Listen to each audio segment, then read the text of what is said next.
خلافت عثمانیہ کا دور اسلامی تاریخ کا سنہرا دور تھا۔ یہ ایک ایسا وقت تھا جب امت مسلمہ کبھی بازنطینیوں تو کبھی منگولوں کے ہاتھوں تباہ ہو رہی تھی۔ ایسے وقت میں امت کو نئی اور عظیم الشان ریاست بنائے جانے کی ضرورت تھی۔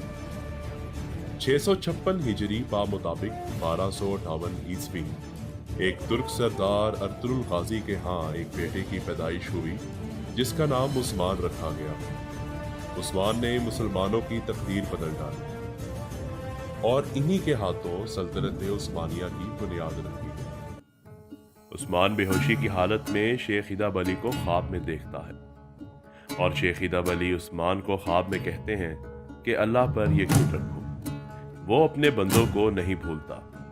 پھر شیخ ادب علی عثمان سے کہتے ہیں کہ اللہ نے قرآن میں فرمایا ہے کہ بے شک ہر مشکل کے ساتھ آسانی ہے۔ یہ بات عثمان بار بار دہرانے لگتا ہے تو اسے ہوش آ جاتا ہے۔ جہاں سب لوگ عثمان کی تلاش میں جٹے ہوتے ہیں تو بطور مخالفین کے ایک ہون نامی آدمی کو پکڑ کر اسے اپنے جال میں پھنساتا ہے اور کہتا ہے کہ عثمان تمہارا اور میرا، ہم دونوں کا دشمن ہے۔ مجھے عثمان کی موت چاہیے جو کہ میرے ہاتھوں ہوگی۔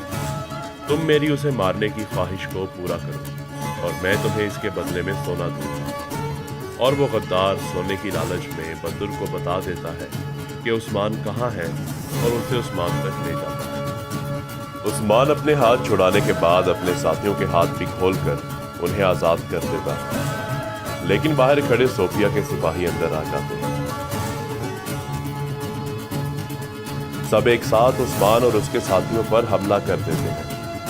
ہر طرف تلواروں کا شور گونج اٹھتا ہے اور عثمان اور اس کے ساتھی پھر سے پرجوش ہو کر حق ہے اللہ کا نعرہ بلند کرتے ہوئے حملے کا پورا جواب دیتے ہیں اور سب سپاہیوں کو مار گراتے ہیں۔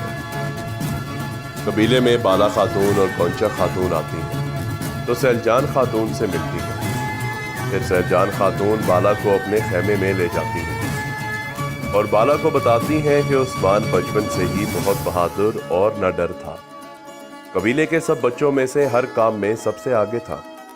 پھر سیلجان خاتون بالا سے کہتی ہیں کہ میں جانتی ہوں تم دونوں ایک دوسرے کو پسند کرتے ہو، میری دعا ہے کہ تم دونوں ہمیشہ ساتھ رہو اور خوش رہو۔ یہ سن کر بالا خاتون مسکرانے لگتی ہے۔ قبیلے میں عثمان کی آمد پر ڈھول بجا کر سب قبیلے والوں کو ان کے آنے کی خبر سے آگاہ کیا جاتا۔ ڈھول کی آواز سن کر سیلجان خاتون اور بالا خاتون بھی خیمے سے باہر آ جاتی ہیں اور سب قبیلے والے وہاں اکٹھے ہو جاتے ہیں۔ اتنے میں وہاں دندار صاحب بھی آ جاتے ہیں اور عثمان کو خوش آمدید کہتے ہیں۔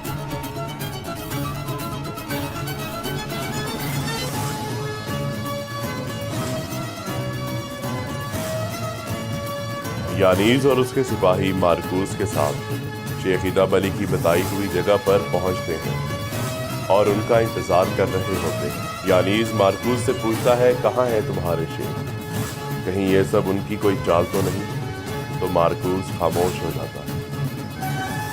اب کیا عثمان چچا دندار کو قبیلے کا سردار قبول کر لے گا اور کیا ادب علی یانیز سے ملنے آئیں گے؟